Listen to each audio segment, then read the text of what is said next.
2194 nappal és ugyanennyi éjszaka. Ennyi ideig tartott az 1945. szeptember 2-án Japán kapitulációval véget érő második világháború.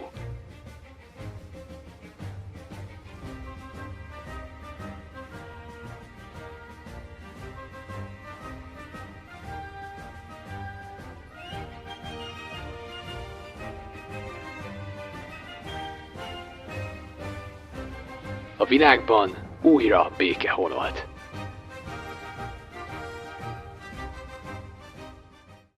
A béke időszaka azonban látszólagos volt.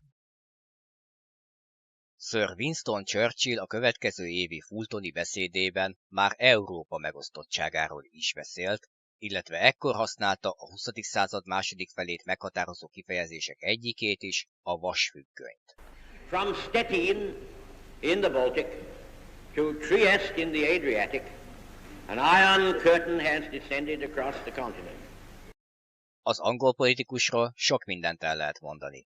Hitlerhez hasonlóan megbízhatatlannak tartotta Sztálint, és akkora gangsternek, mint Al Capone-t. Az ő parancsára dolgozták ki az elképzelhetetlen hadműveletet, avagy az Operation Unthinkable-t, amely egy válaszcsapás lett volna a szovjet befolyás alá került területeken, elsődleges céljaként a Jaltai Egyezménynek erőszakkal való érvényszerzésére.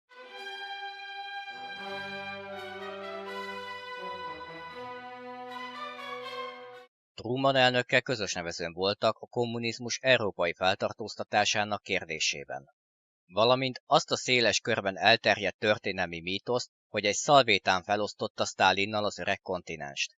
Ez utóbbi szóbeszédet Algerhisznek, amerikai külügyi tanácsosnak köszönhetjük, aki megkísérelte a szovjetek érdekében bomlasztani a brit-amerikai tengelyt, majd 10 évvel később Eisenhower elnök idején szovjetkémként perbefogták és elítélték.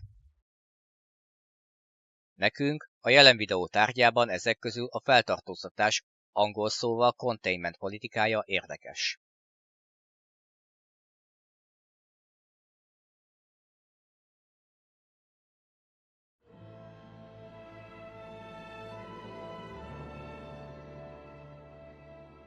Az Egyesült Államokban az 50-es évek elején erőt vett a mccarthyzmus, azaz a kommunisták és a kommunistáknak vélt személyek elleni, mondjuk úgy, boszorkányüldözés.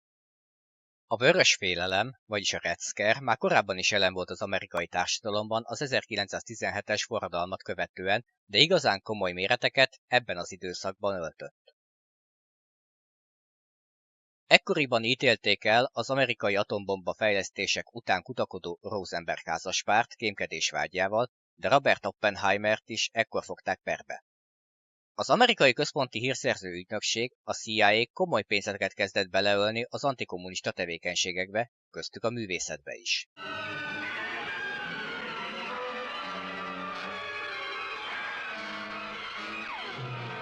Művészeket pénzeltek, kiállításokat támogattak, és nem utolsó sorban drogokat, főleg LSD-t adtak nekik serkentőszerként, ezzel is hozzájárulva a posztmodern irányzatok fejlődéséhez és kialakulásához. Mint a Jackson Pollock képviselte gesztusfestészet, a tasizmus és az absztrakt expresszionizmus irányzataihoz. De a Távol-Keleten is közben jártak hasonló akciókkal.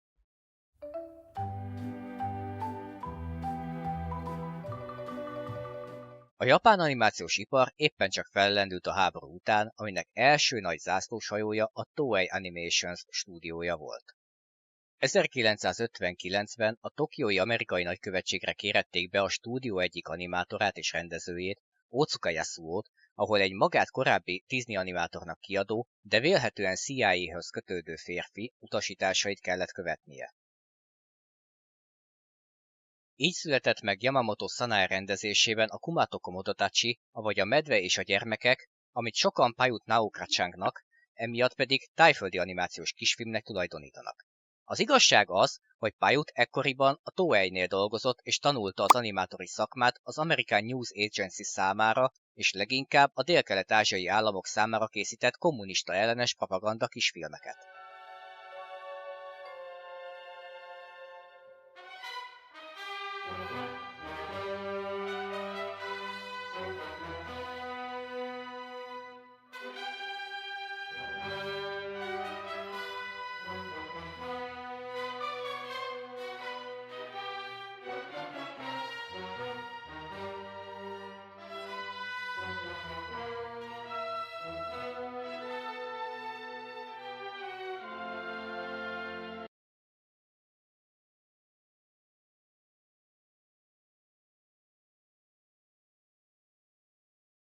kisfilm egy elnagyolt történelmi kontextust mutat be.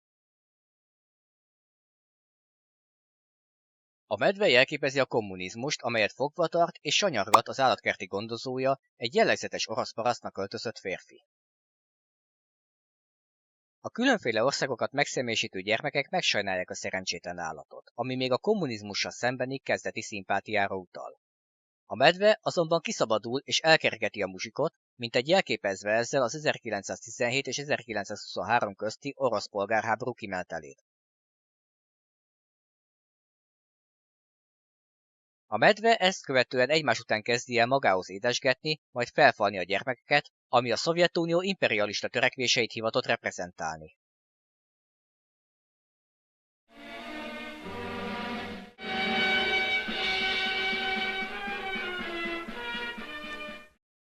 Történik mindez egészen addig, amíg a Délkelet-Ázsiában ekkor függetlenné vált államok nagyja összefog, hogy egy közös nagy husánggal zavarja el a medvét.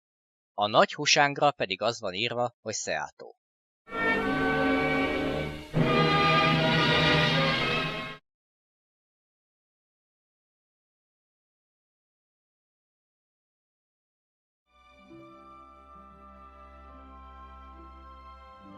A SEATO a NATO-hoz hasonló katonai védelmi szövetségként alakult meg 1954-ben a Fülöp-szigeteki Manilában. Az eredeti alapító államai közt van az Egyesült Államok, Nagy-Britannia, Franciaország, Ausztrália, Új-Zéland, Pakisztán, Tájföld és a Fülöp-szigetek. A szövetség ötletét a koreai háborút követően vetették fel, nem titkoltan a kommunizmus további terjedését meggátolandó. A ceremóniára meghívták Indiát, Burmát, Indonéziát és Sri Lankát vagy ekkoriban Ceylont is, azonban egyikük sem jelent meg. Bár az ekkor már önálló államként létező indokínai államokat, mint Dél-Vietnámot, Laoszt, Kambodzsát ugyan nem vették fel a szervezetbe, az Egyesült Államok nyilatkozata szerint az ellenük intézett támadás egyben a szövetség ellen is irányult, noha ezt Kambodzsa elutasította. Szingapúr és Malajzia a megalakuláskor még brit gyarmatok voltak, így csak formálisan vállaltak szerepet, de a függetlenségük elnyerését követően nem csatlakoztak. Ennek az egyik legfőbb oka az úgynevezett dominó elv, vagyis a felzárkóztatás politikáját követve tartottak tőle, hogy bármely más állam bukása és kommunista rendszerváltása magával ránthatja a környező államokat, és ezzel együtt a térséget is szovjet, illetve kínai befolyás alá terelve.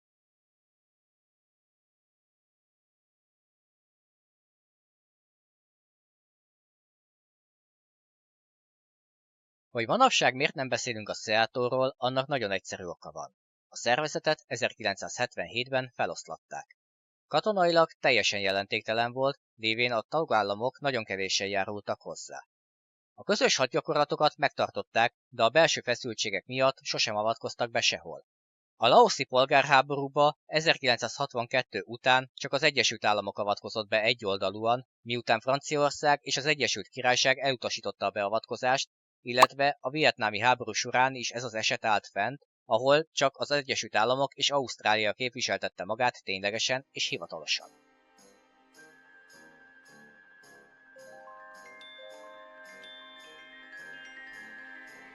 Emiatt erős kritikák is érték a szervezetet. Sir James Cable, brit diplomata és tengeri stratéga például úgy jellemezte, hogy függelevél az amerikai külpolitika pőrességén, illetve papírtigrisek állatkertje.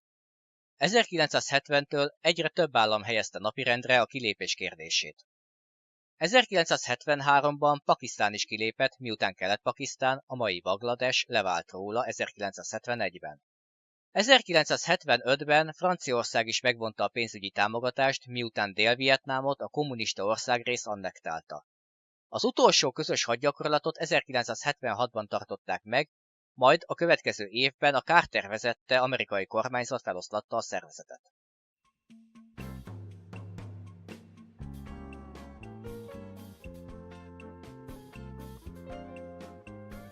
Azonban nem volt teljes kudarc a szövetség. A tagállamok kölcsönösen kezdtek el kezelni társadalmi és gazdasági problémákat.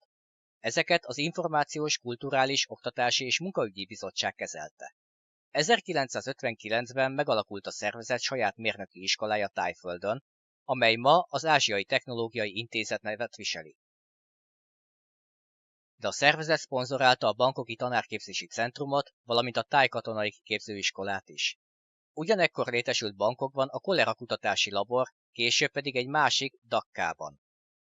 De a szervezet irodalmi díjat is alapított, amit a tagállamok szerzői nyerhettek meg.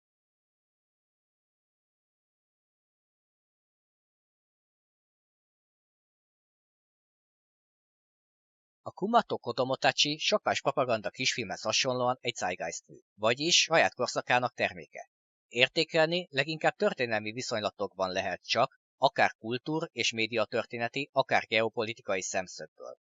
A hidegháború történetének azon kis szeletkéjének állít emléket, amiről vajmi kevés szó esik a vélt és valós jelentéktelensége miatt, ám a térség geopolitikai helyzete napjainkban újfent aktuális kérdéssé emeli egy regionális védelmi szövetség létrehozását.